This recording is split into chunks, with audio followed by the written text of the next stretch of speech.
Warning. Warning. This deck is extremely impressive. Warning. Only Lands Channel Incorporated is not Warning. responsible for any friends lost or fights Warning. started due to the playing of this deck. Carmen is messed up, you guys. This is not a deck that is going to make you any friends. This is the deck you bust out when you have that one friend who doesn't get that Narset or Corvold isn't okay to play at casual tables. Her ability to recur Fleshbag Marauder effects is going to keep your opponent's board completely empty as she grows by +4/+4 each turn, gains you life, and accrues additional value. All we need to do to ensure victory is make sure we keep Carmen on the board and an Edict effect in our graveyard. Not that difficult in Orzhov. To help us out in this regard, we run Scam effects. These serve double duty in our deck, allowing us to protect our commander or double dip on our Edict creatures. So what's Scam? Scam is an archetype in 60-card formats that aims to abuse the evoke cost of cards like Solitude and Grief, and then cheat them back into play to double up on their effect and keep the body for a huge discount, essentially scamming the game.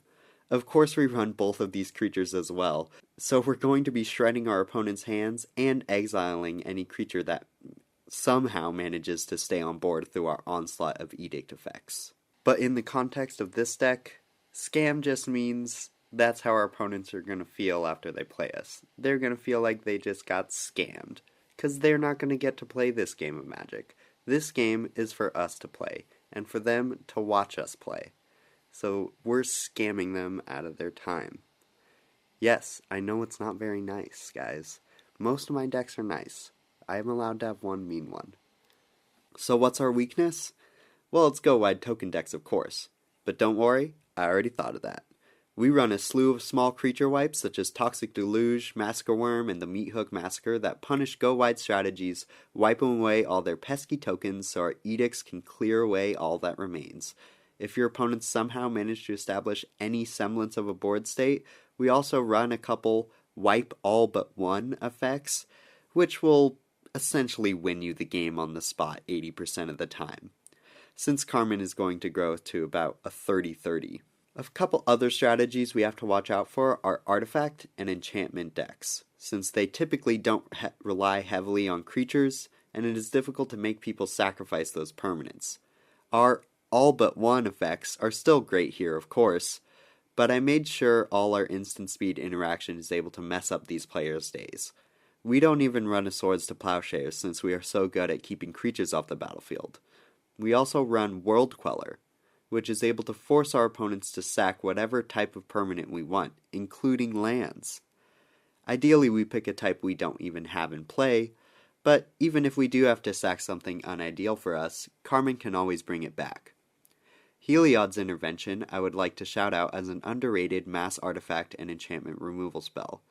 This card can just completely shut down certain decks, and it can give you a ton of life in a pinch. I've definitely won games by gaining 10 life out of nowhere at instant speed to survive an attack and win on the crackback. You probably won't need to do that in this list, since, Carmen gains us a buttload of life anyways, but it's always a good thing to be aware of. You might be thinking, wait, but what about Spellslinger? They barely use any creatures, and they just use instants and sorceries. How is an Orzhov deck gonna stop them? It's simple. Kill them.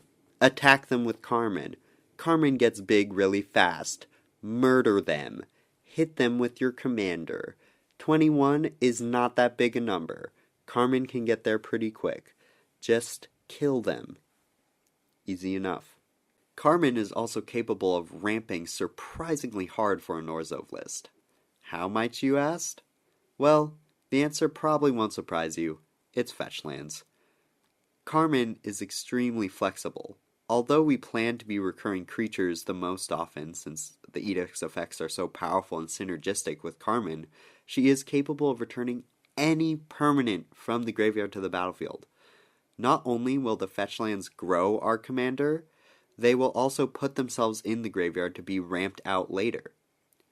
Now, you might be thinking, a 5-mana creature that has to attack to ramp that doesn't have haste doesn't sound very worth it. And you're right. Luckily, we have a few methods to speed up this process. The most obvious is just ramp. We got a slew of artifacts, rituals, and treasure producers to get Carmen on the battlefield ahead of schedule. We also, of course, got both boots to protect and give Carmen haste. And finally, we have a few spicy pieces of tech that are extremely underrated in Carmen decks and should see a lot more play, even in casual versions, if you are running enough fetch lands. First, we have Brought Back and Savine's Reclamation. These serve double duty, allowing us to recur our Edict creatures or ramp us early game. If you can go fetch land turn 1, no crack, fetch land turn 2, crack them both, then we can use Brought Back to bring them both back into play, and then as long as we hit our third land drop, that's going to be 5 mana on turn 3. That's like we played a Soul Ring. Finally, the last sneaky piece of tech is Varrock. This guy lets you double search from each fetch land. You just have to pay 1 additional life and you're going to get to search out 2 lands with the fetch land. And with our ability to recur the fetch lands, he can get out of hand fast. If we play him turn 3, turn 4, play fetch land, crack it, that's Carmen. Next turn we attack with Carmen, we're going to be sitting with 7 mana. That's nutty. Also, he is a vampire, which means he will double trigger with Roaming Throne. That, of course, made the list. Treasure is, of course, busted with Carmen as well, and we can recur our Smothering Tithe if it ever gets destroyed or milled over, which is ridiculous. The rest of the deck is filled with typical aristocrat payoffs, sack fodder and token generators, reanimation effects, life gain payoffs, mill enablers, sack outlets, and some graveyard hate. Also, rerun a Walking Ballista, which we can throw under that Agatha's Soul Cauldron to turn Carmen into a literal machine gun. Gra gra gra! Pop a cap in your opponent's ass if you want. Or we can just load up the Walking Ballista with counters from the Ozolith and one of our other pinatas. Overall, I felt like Carmen was really overlooked. She is super flexible, being able to recur literally any permanent, and she slays. So even if you don't like being mean like I do, I recommend giving Carmen another look, because she is capable of so much. This is just what my sadistic, fucked up brain went to first, because I'm a bad person. Now, go ahead and check out the deck list down below. Thank you guys for watching this video. I appreciate it as always. Remember to like and subscribe to my OnlyLands for the spiciest deck content on the internet.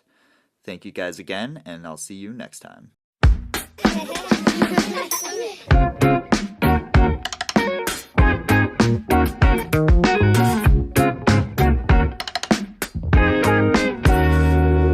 Walking down the street, everybody looking at me. Nothing here to see. A chameleon.